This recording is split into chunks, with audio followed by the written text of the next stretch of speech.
Good evening, welcome to Wednesday's Midlands Today from the BBC.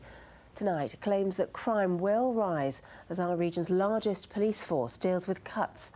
An experienced detective has spoken out as a staff survey leaked to the BBC revealed low morale at West Midlands Police. The survey, which was completed by just over a third of the workforce in July, suggests 69% of employees think that staff morale is not high and that only 31% would recommend West Midlands Police as a good place to work. It also suggests that 60% of employees don't feel fairly rewarded in their job. Well, tonight the force said crime was falling. Our special correspondent Peter Wilson has this report. The West Midlands detective with more than 20 years' experience usually investigates murders and gangland shootings. His comments come as the force tries to make £126 million in savings. We're calling the officer Andrew. He's asked us to protect his identity. This is not his real voice. With the experience that I have within the police force, I know that with a smaller amount of police officers, that there are going to be the opportunist people that take advantage of it. And by reducing the police family or police numbers so significantly, I can only foresee that crime will rise.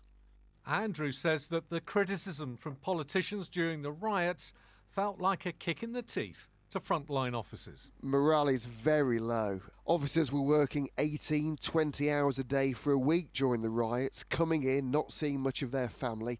The professionalism cuts in.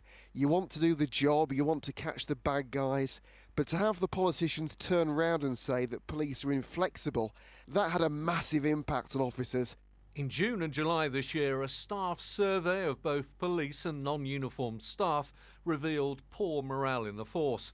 More than half say that they don't have enough equipment to do the job properly.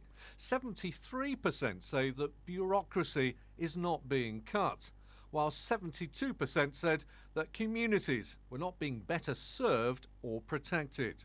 The Deputy Chief Constable and the man who has to balance the budget was today giving the force's robust response. I think that we're working really hard. Just look at September, we've dealt with the major party conference, we're dealing with the arrest from the disorder, we've dealt with one of the largest counter-terrorism operations, and we've reduced crime, and actually robbery this month was at the lowest level it's been for a decade.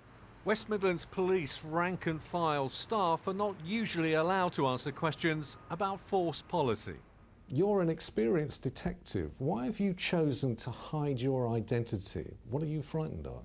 I'm asking you to protect my identity. I want to give you honest answers, and I feel that if I give you honest answers and my identity is known, that there will be repercussions for me. So will crime rise if police numbers fall? I think it is too crude, too simplistic analysis and too provocative an analysis to simply say because police cuts are being discussed that there's inevitability about a rise in crime. So who is being honest about the impact of the changes facing the police? This officer, Andrew, is hiding his identity because he says that can make him honest. Are you being honest with us about these massive cuts? Yes, we are. I mean, the cuts are £126 million. It's 20% of West Midlands Police's budget. That's a big ask and that's a challenge. We've got to work really hard. We've got to challenge the way we work. We're going to have to do things differently. And as we said to the public, the way the service is delivered will have to change. In about February, when we set our budget, we'll be very clear about what those changes are going to be. But we will and continue to protect the public of the West Midlands. The majority of the job losses will be felt by March next year. Tough times ahead for those working at West Midlands Police. And Peter Wilson joins us now from Lloyd House in central Birmingham. That's the headquarters of West Midlands Police. So, Peter, is it fair to say staff morale's at an all-time low because of the changes and the cuts that we've highlighted over the past few weeks?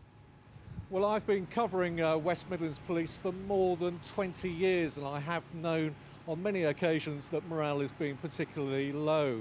It's a big organisation and they deal with lots of problems here in the West Midlands. But there are whingers, but I would like to say that the officer that we've spoken to, Andrew, he doesn't strike me as one of those, and he does seem to be talking and reflecting what a lot of frontline officers are thinking and feeling tonight. OK, what are the politicians saying about it then? Well, David Cameron has spoken on our programme before. He said that these cuts have to happen because of the deficit problems and that the police have to share part of the problems that so many other public organisations are dealing with. But police officers are having their pay, their pensions scrutinised. Now here at West Midlands Police, they face a complete culture change, a complete reorganisation. So there's a lot of frustrated people, in some cases angry people, and that is distinctly the mood here tonight. Peter Wilson, thank you. Later in tonight's programme.